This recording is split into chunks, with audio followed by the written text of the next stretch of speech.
Okay, and I'm back. All right. Yeah, so if you have that, you pull it up, and if you're doing it in Word, you can write right in it. You might be able to write right in the PDF file. I'm not positive. Yeah, so go ahead and pull mine up and get started.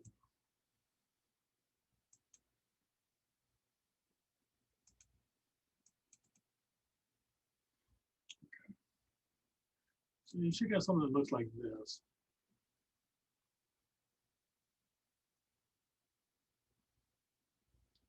And so this is all about transactions. Now there's going to be there's going to be a part 2.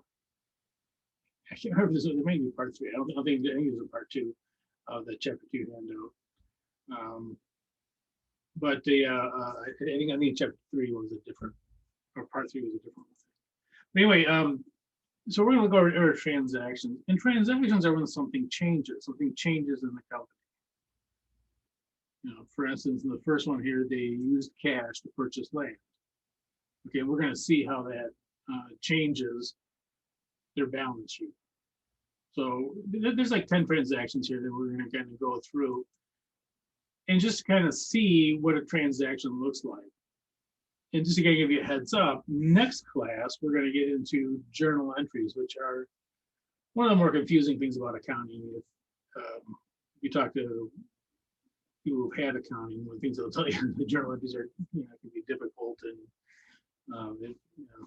but it's if you kind of understand that what the transactions are happening, then it's a little bit better. I'll be completely honest with you. When I got C's in my first 2 accounting classes, the journal entries were just bizarre and transactions that make any sense. But so my point being is, if you struggle with this, it's not you. And for most people, this is the first time you've ever seen it. So, because it's the first time you ever seen financial statements, because it's the first time you ever saw journal entries, it's going to be, different than most of your other classes. Most other classes, you've kind of seen at least something about them, whereas this kind of stuff you never see. And even management, you see movies and stuff talk about managers and all that. You don't see, there's no movies on accounting really. So anyway, so what we're going to do is go through each of these 10 things and see how that they will change our balance sheet. Basically, how it's going to change the assets, the liabilities, and the equity. Now, you already know that these have to balance out. They have to equal. So assets have to equal liabilities and equity. And you can see down here that they do that.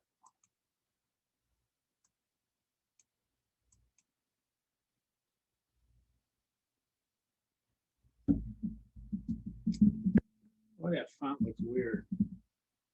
Must have done something. Size it or something. But anyway, okay.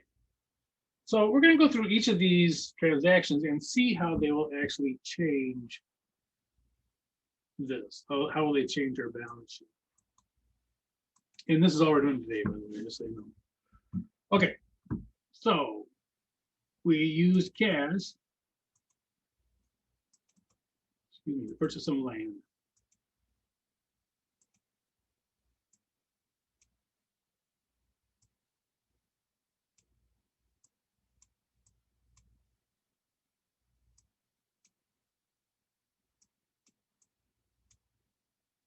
Okay. Oops. It's fun watching me learn how to use a computer. All right. So the question is, how is this going to change our balance sheet? Let's take the cash first. What's going to happen to the cash?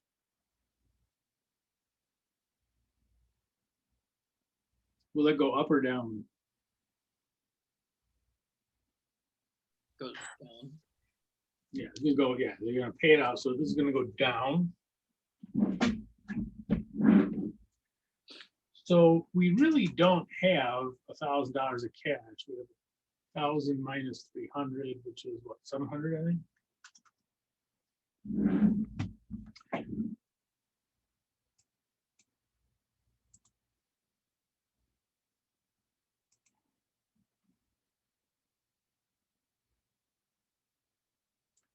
Okay, how about the land? What's gonna happen to the land account?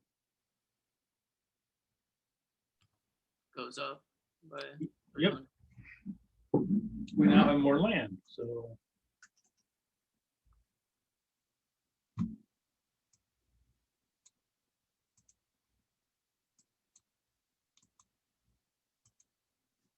What is that? 1,500 plus 300 is 1,800, I think.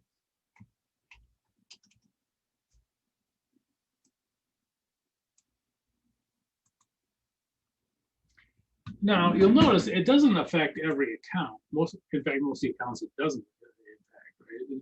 It's just that these two accounts are the only things that are impacted. So the rest of you are going to stay the same. It doesn't have anything to do with accounts receivable, so accounts receivable is still going to be. Does it have anything to do with supplies? Yeah.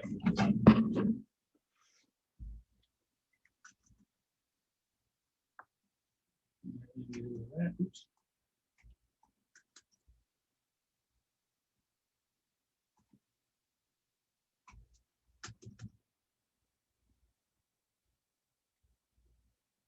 Okay. Now this is something you look at, and that is that it has nothing to do with the liability or the equity side. So these are exactly the same. So this is going to be a transaction that really doesn't change the totals, right? I mean, if the liabilities and equity didn't change, it must mean that in total, it must mean that the assets didn't change in total. The accounts may have changed in there, but in total it should be the same.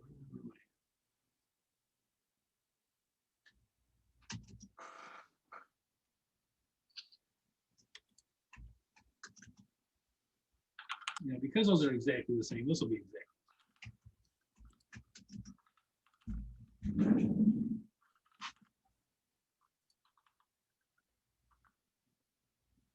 Okay, coming over here, time for Mr. Calculator. Do the exciting calculator cam, which is the highlight of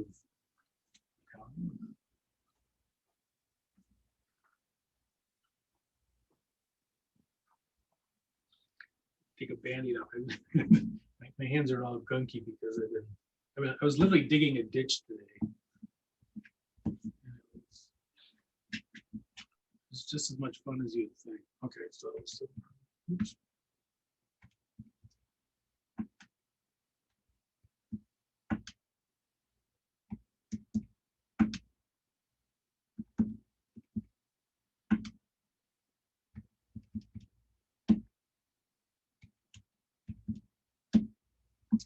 And it is the same. Oops.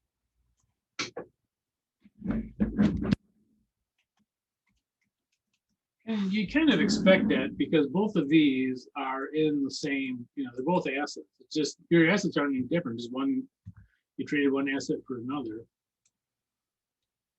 Let's make that. Okay.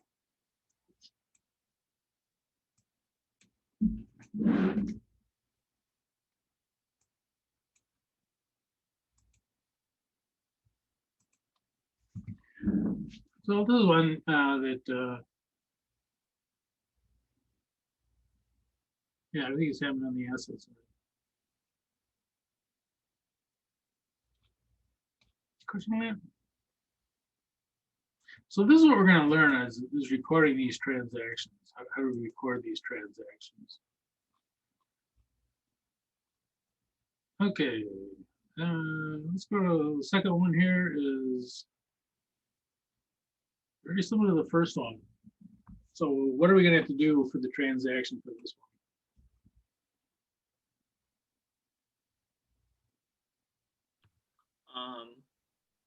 deduct $400 from cash and make a positive $400 transaction for the equipment. Add 400. Yep, exactly. Cash is going down.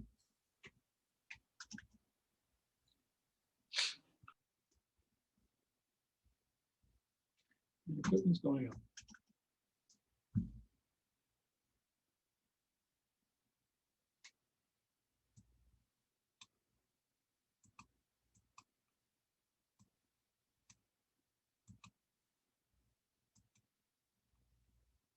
Okay. I don't know if you can copy these or not. I'm gonna try it.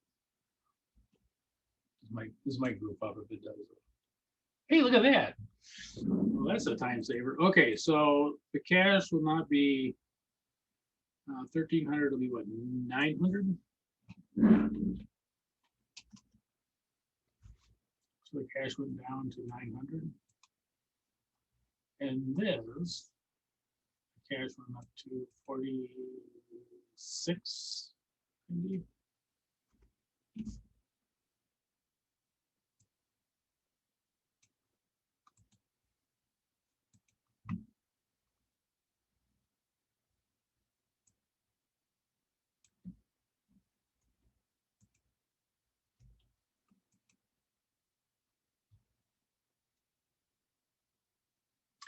Now it should come out to be exactly the same. Let's add them up just to make sure.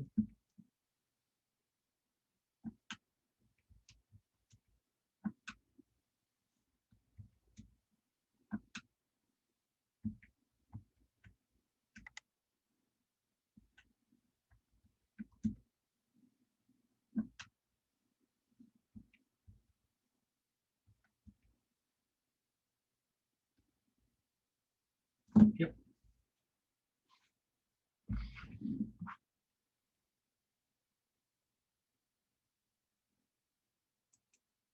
Okay, so we traded cash basically for an asset for equipment. You know, last time we had land, but this time it's equipment, but same thing. You'll notice that the total assets didn't really change, and neither did the liabilities or the equity. All the same.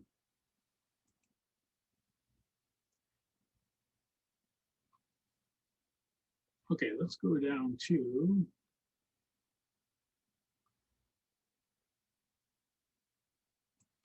and this one's a little bit tricky.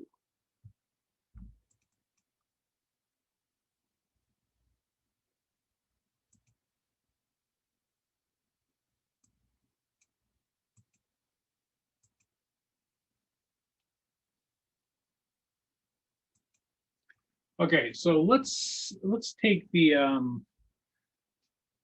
easier of the two. Supplies were purchased on account. What's going to happen to our supplies account?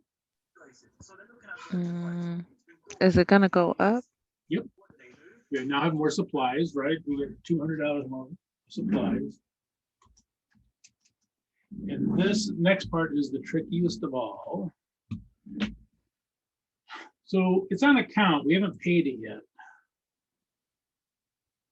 So what account is that probably going to be? The liability. Yep. And in this case, probably going to be accounts payable.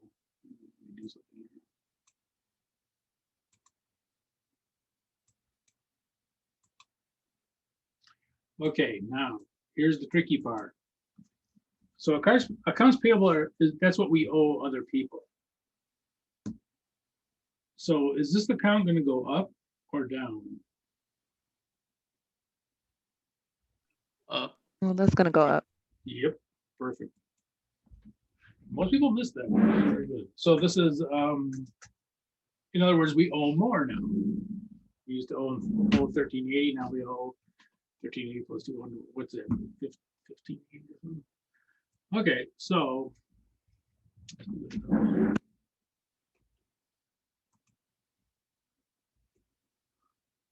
690. This is 890.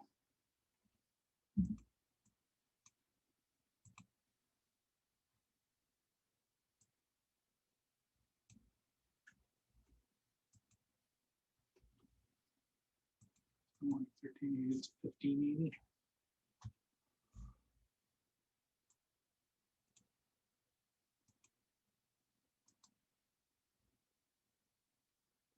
And this is not the right number. Notice that both sides change, so there's going to be a new number for both sides. They should still equal, but they'll just be a different number. A different number will be.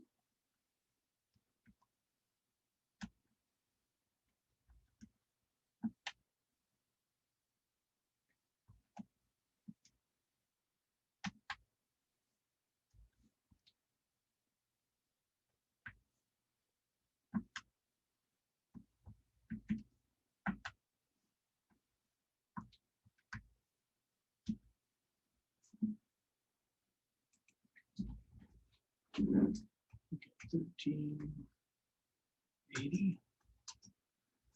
Which is what you'd expect is those 200 more.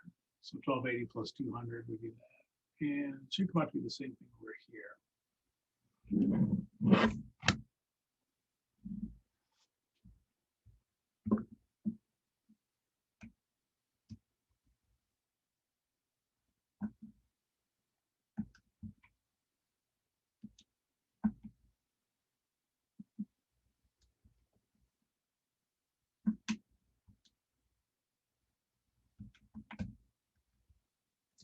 Okay.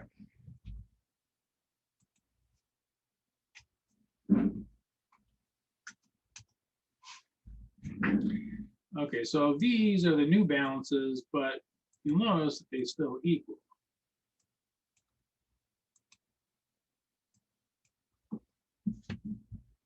Any question on that? So our supplies went up.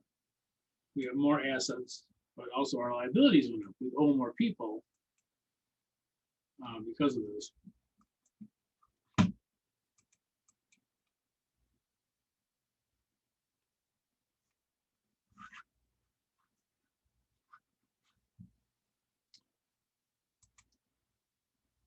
Okay, there's one thing I want you to observe right now, and that is you'll notice something, and that is whenever there's a transaction, there has to be at least 2 accounts involved. So there has to be at least 2 accounts involved. Our accounting system is sometimes called the double entry system because there's always 2 accounts involved. And if you think about it, it has to be that way. If you were just to change one account, these 2 sides wouldn't balance. If you changed any one of these accounts and nothing else, they wouldn't balance. So there always has to be right here.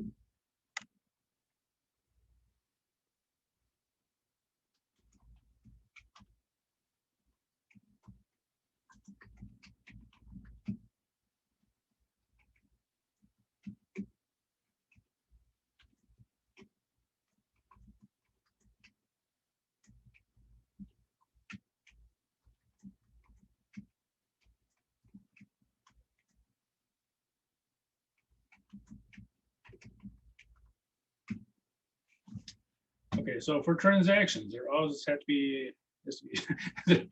I'm sure there's a much better way to write that. But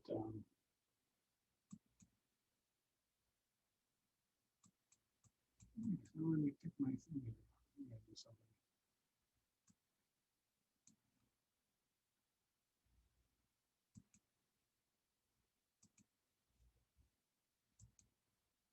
Okay.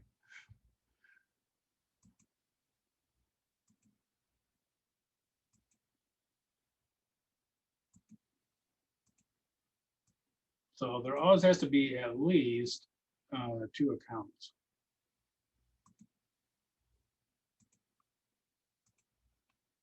Now, there could be more. There could be 3, 4, 10, whatever. But there always has to be at least 2, or else it's not going to balance. So if you're doing a journal, an entry, a transaction, and you only have 1, you know that there's something else that you need to put in. Question on that? Okay.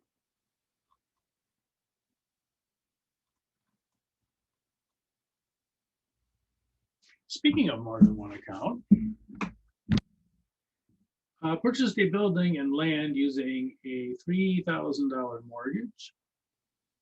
And we use, building is $2,000 and land is 1,000. So we bought a building and some land, 3,000, building is 2,000, land is 1,000. Okay, so what accounts are we gonna use? Definitely the buildings, the land, and the mortgage payable. Good. Buildings and land going up or down? Up. Good. So we have buildings are going up by 2,000. And land is also going up. We now have 2,000 more buildings and 1,000 more land. Oops, we need a plus here.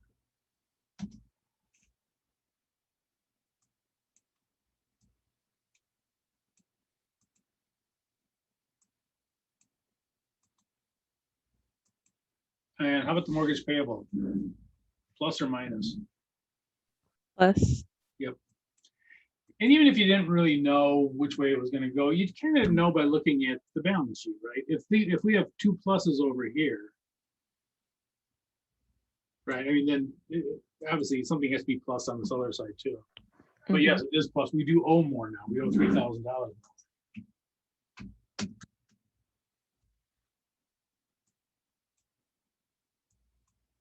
So if you're ever wondering about an account, you get a transaction, you don't know whether it's going up or down. You think about it, try to put it in these kind of terms. And usually you're talking about these two,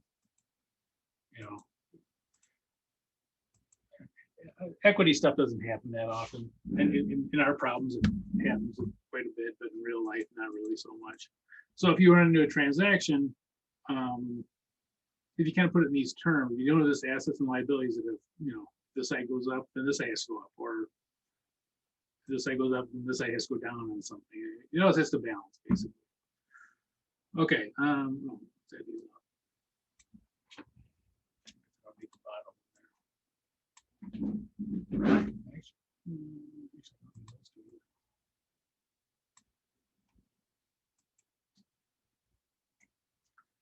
Okay, so 5,400, that's 8,400.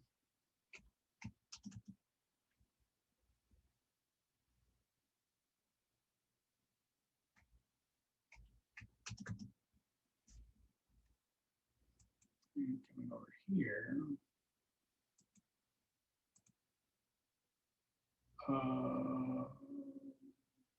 Okay.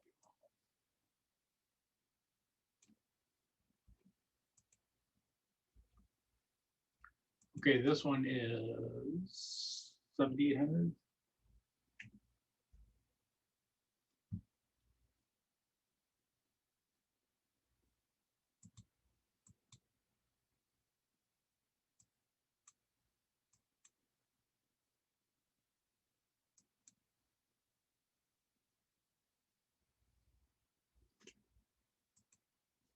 All right.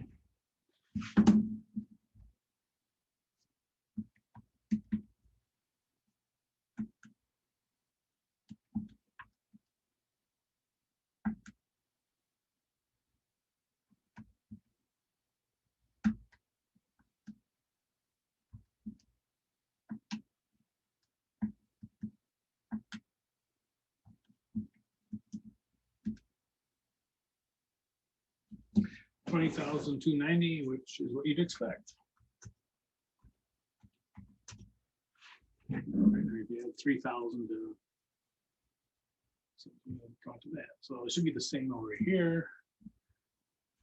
Hey, let's see my fascinating calculator cam.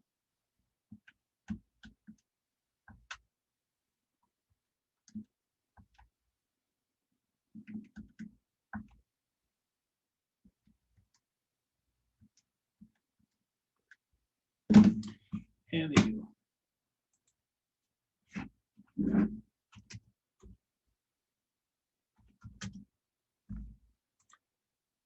So these two sides have to equal, and we'll just give it green.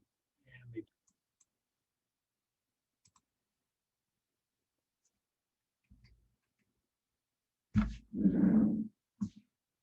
So again, there's more than, you can have more than 2 accounts. It doesn't have to be exactly 2, but you can't have less than 2.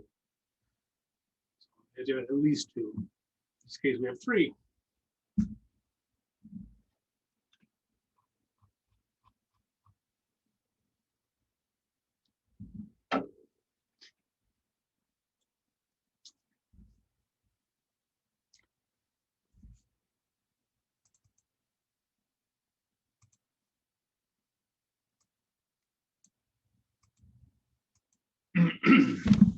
Another tricky one.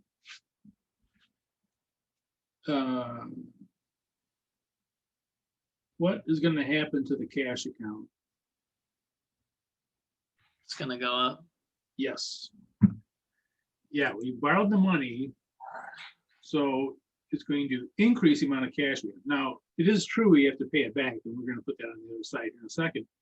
But when we borrow the money, now we have $5,000 to do whatever we need to do with $5,000 for.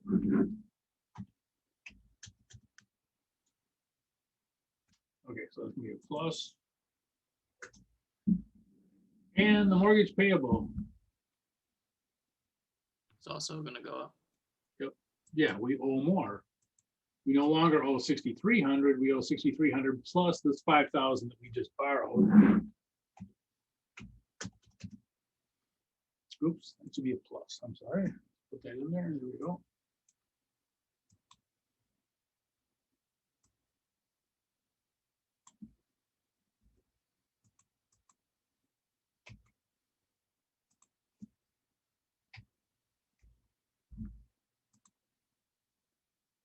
Oh, I know why this looks funny. I always put those in red.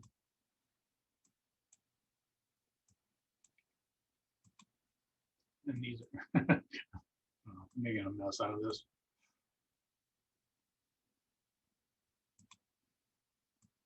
And might as well go all the way, make the whole thing a mess. All right, and then over here.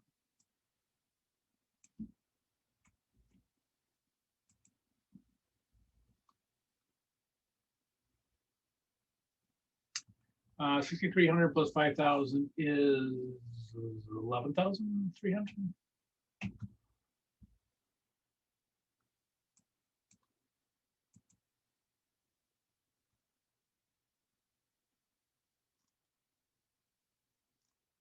Now, could add them all up, but I'm sure you guys have picked up on right now that if you add 5,000 to each side, this is going to increase those by 5,000. So this would be 28,520.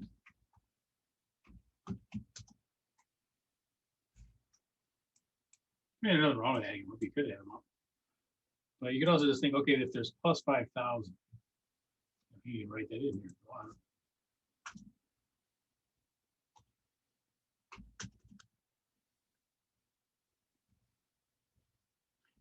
The total for the transaction was plus 5,000, plus 5,000.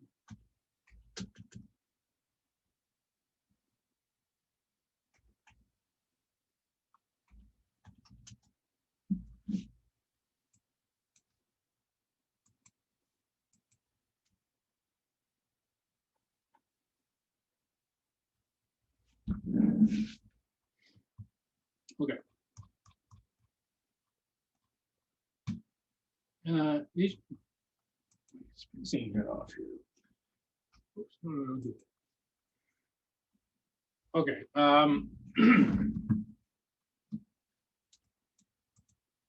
Issued common stock for cash. And this one I'm going to talk about a little bit because it's kind of confusing and I don't think it's obvious what's really going on here. Okay, when they say issued,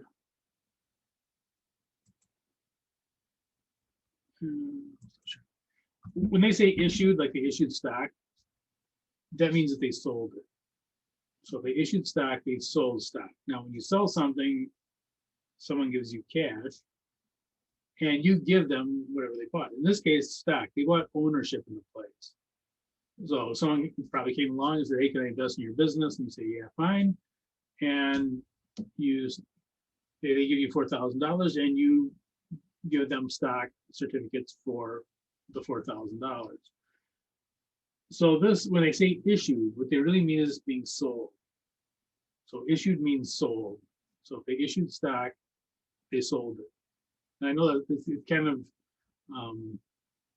it's not necessarily intuitive, that's what's going on, but it comes from, they have a certain number of stock and they'll be approved to issue a certain number of shares of stock. So when they do sell them, they call them being issued. Okay. So when we say issued common stock or cash, so in other words, they gave us cash, we gave them common stock. Okay, so what happened to the cash? Would that be up 2,000? Someone wanted to buy into the place and we said, sure. They gave us $2,000 and we gave them some stock.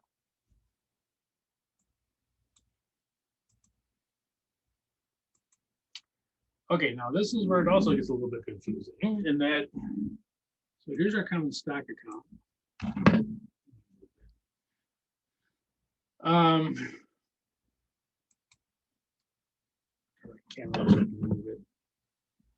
Okay, so here's the question. Do we have more owners now or fewer? You have more, so go up. Good, yep.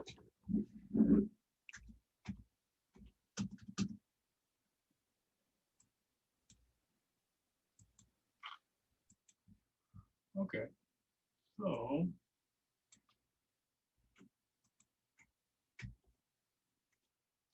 this would be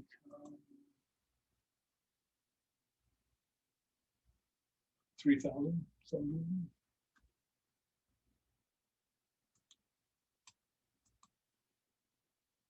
This would become 3,190.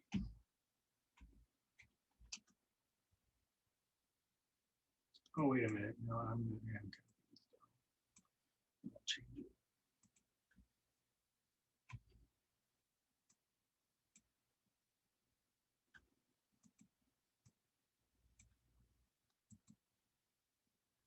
And again, you could add up both sides. You could also just say, hey, we added 2,000 to the assets.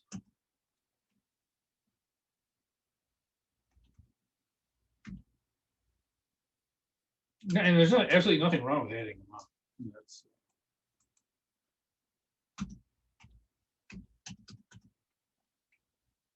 fine. Okay, so 21.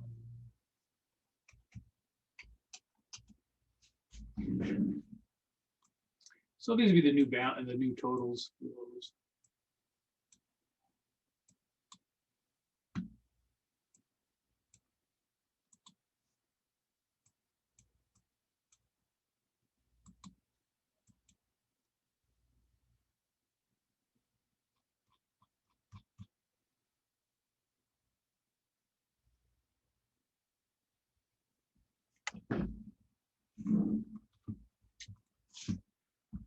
You got another tricky one.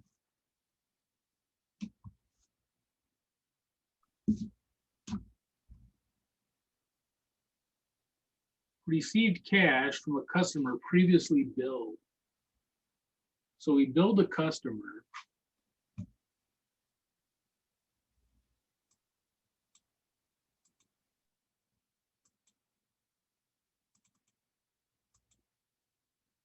$500 and they paid us. Let's take the easy one. What's happening to cash? You get $500 in cash. Yep, so it went up by 500.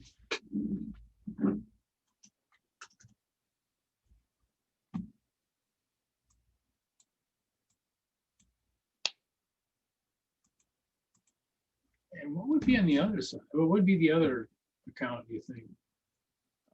Accounts receivable, you minus 500, so they just like it cancels out in the total assets. Yep, exactly. Yeah. I used to do AR for one of my companies, so kind of cheating. Well, you're cheating, so yeah. knock down some points. Oh, okay, so yeah, so the cash goes up, but now they no longer owe us for that 500. So this is gonna reduce by 500, so this will be going down by 500.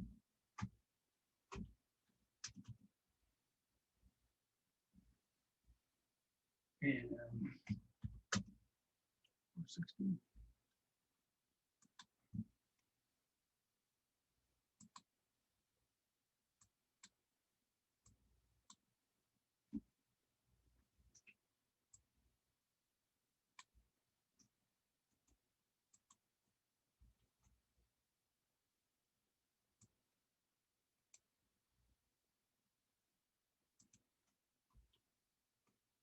And if you think about it, this went up by 500, went down by 500, the real change is 0. Both on the asset side. And nothing happened on the liability and equity side.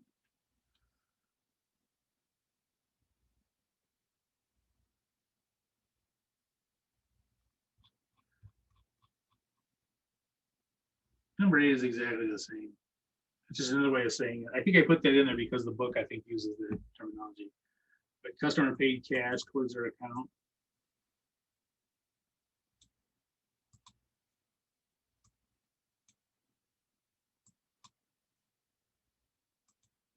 So same thing as before. Well, same accounts, I should say.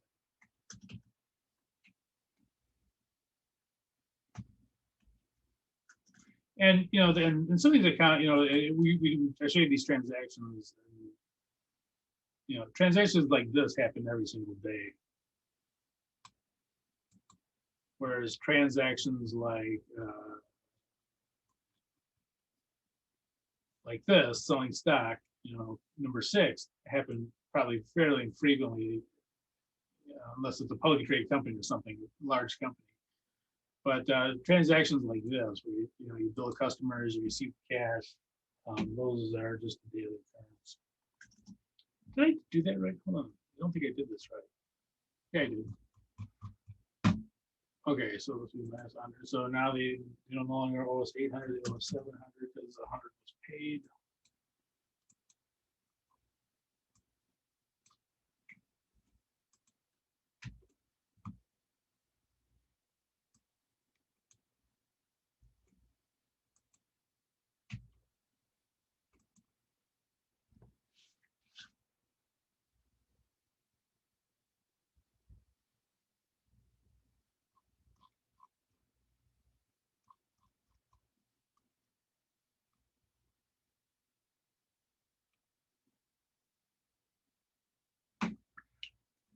Number 9, paid off a few of the accounts payable, 400.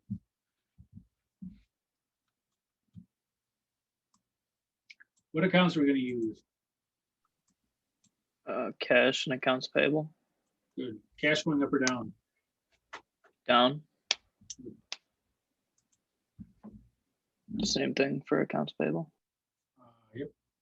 No, I didn't put it in there like I was supposed to. There we go. And accounts payable is going down by 400. We no longer owe them 20 others 2640. We 2240. Okay, so this one is going to change the totals.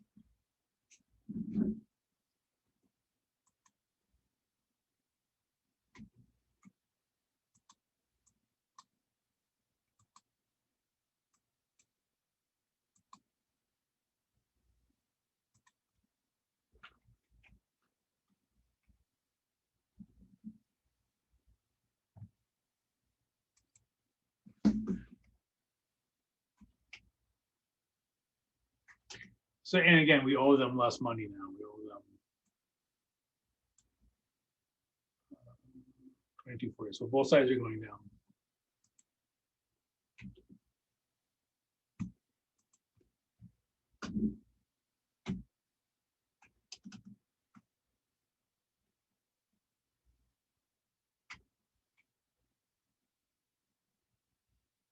And again, you can. There's nothing wrong with actually adding these up.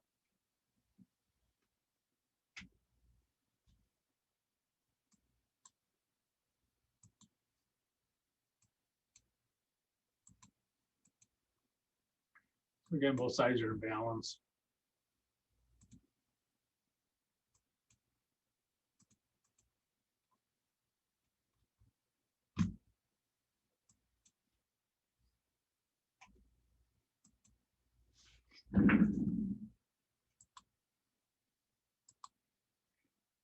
This is working calculation.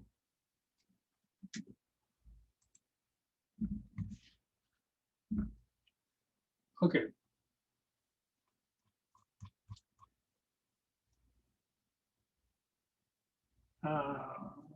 Need a payment towards the mortgage payables is very similar to the other one. So that'll be minus $1,000 in the cash and then minus 1,000 in the mortgage payable. Yep, and yep. Ooh, what am I doing? You said it right, I'm writing it down. Okay, so this is 1,000. Are these because did we do a handout or did you do a handout in the last class on Thursday? Yeah. Okay, I missed that one, so I'm gonna have to go back and do that. Oh, But when are the handouts due? Like the actual due date? We usually put them in for a week away. I think I'm gonna start. I think I'm gonna start having everything due on Fridays. Okay. Now, you can still turn stuff in even if it's late. So don't think about that as oh gee, I missed the due date. I'll give you full credit for it. It just won't be in your grade to date until it's in. Oh, okay, cool. So the one from Thursday, those were more balance sheets? Yeah, income statement, retained earnings and balance sheet. Yeah, and they are Okay. they were due. They're due on Friday. This Friday. Okay. Got it. Okay, thank you.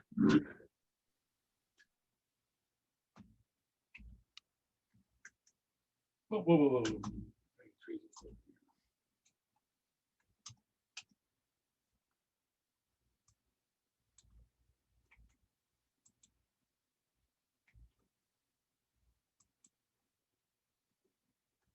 All right, now as we go through here, it's probably become painfully apparent to you this is sort of cumbersome as far as keeping track of the transactions.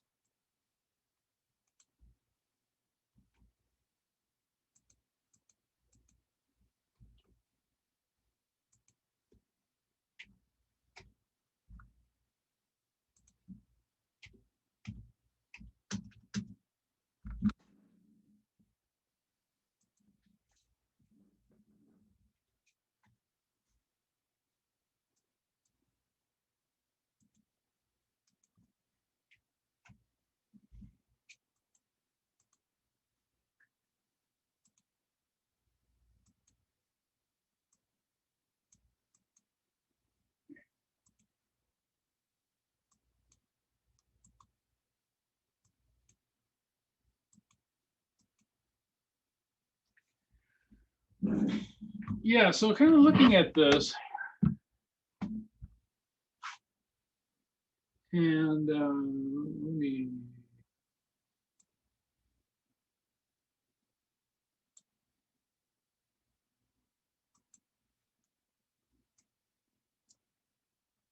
Let's look at this. As far as this transaction is concerned, if we wanted to write this transaction down, and let's say that we don't have loads of time, we don't want to have to keep adding these up, or even keeping track of it. You just want to write the transaction down. What do you really need to write to write the transaction down? You need to know that the cash is changing, right? Now, to record this transaction, you need to know what the balance is in cash.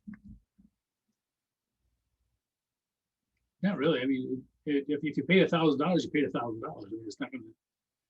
Knowing what the balance is isn't going to change that transaction. So you really don't even need to know the balance. You could just, if you just know that the cash went down by 1,000. If you're just recording it, you just want to record what happened. And for the mortgage payable, you can say, okay, the mortgage payable, well, we really just need to know if the mortgage payable went down by 1,000. If we wrote these down, just those two, right? We would, you know, we could record our transaction with just that. So you could just, I don't know if this is gonna paste like, whoa. Okay, that's not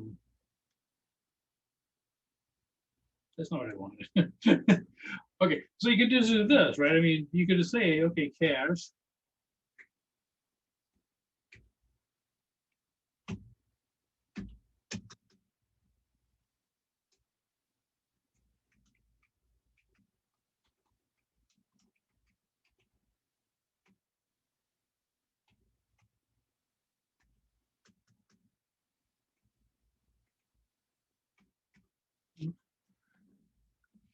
If you really just wanted to record what happened, you know, here's just record the transaction quickly.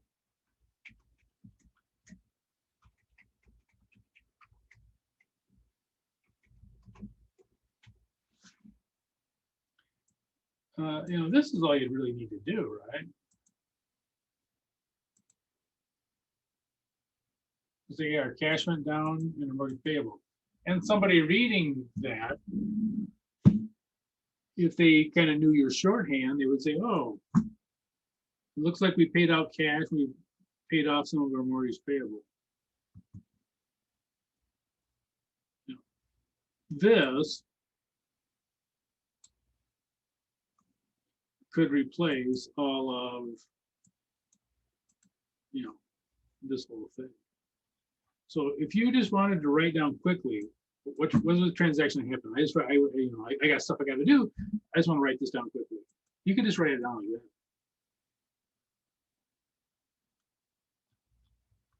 that. And that goes for all of these. It's the same one. Like this one. Let's take this one.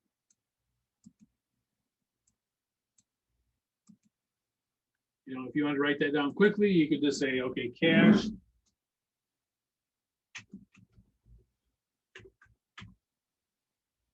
Went up by 100.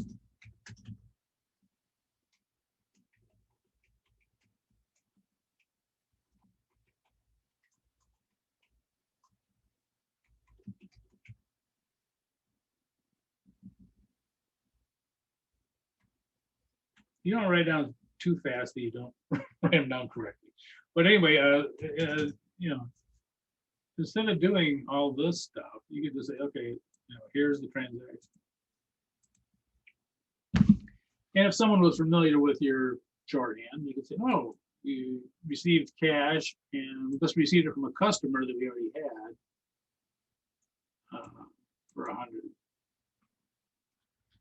So as you go through here, you know, and by the way, this kind of stuff is 400 or 500 years old, recording these transactions. And you can imagine that doing all this by hand and that, and you know, back in the day when you had to dip ink in the well and, you know, write and then dip it more, you didn't want to write a lot. If you could cut that down, you'd say, okay, what do we really need here to write this down? And you could simply take, you know, the 2 or 3 accounts that you needed and write them down. And that's what we're going to talk about next time, called journal entries. And just the term journal entry, it's not like a journal, they just wrote it down, right? And that's kind of what it is. So these journal entries that we're going to see next time are basically the same thing as we just did, except they're quicker. You know, this one would look like this. We have cash.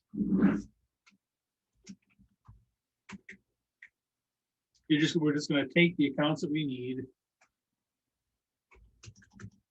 Oops, a plus, right?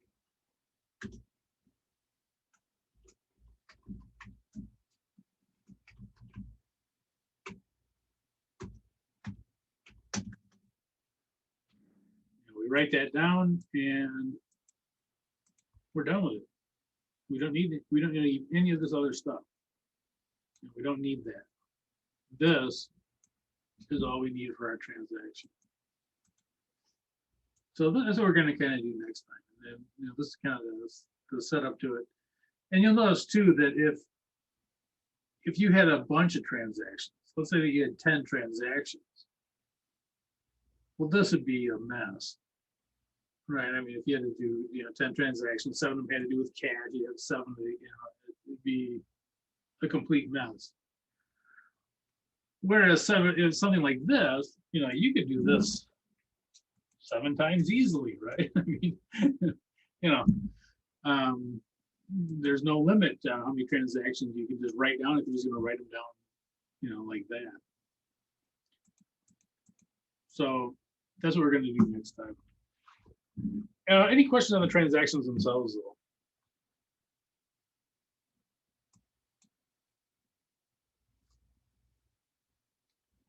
Okay, well, it's 6:57, so we're gonna all put our heads down on our desk and wait for 7:30 to roll on.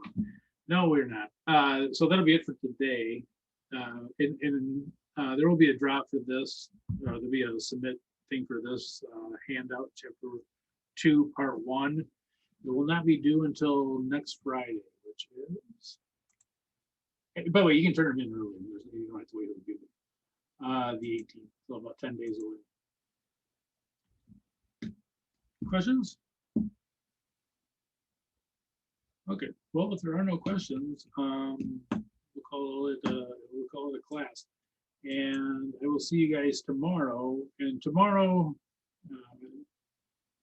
I'm thankful you're here today, but tomorrow is kind of an important one. It's because we're going to learn the journal entries, and they're quirky. It's sort of like someone's shorthand from 400 years ago. They're very effective. That's why we still use them today. But they're not exactly easy. You're basically learning someone's shorthand from 400 years ago. So if you can make it to tomorrow's class, it'll make future classes easier. I'll put it that way. Any questions on this? Okay, well, that's it. And I will talk to you guys tomorrow. Have a good night. Good night.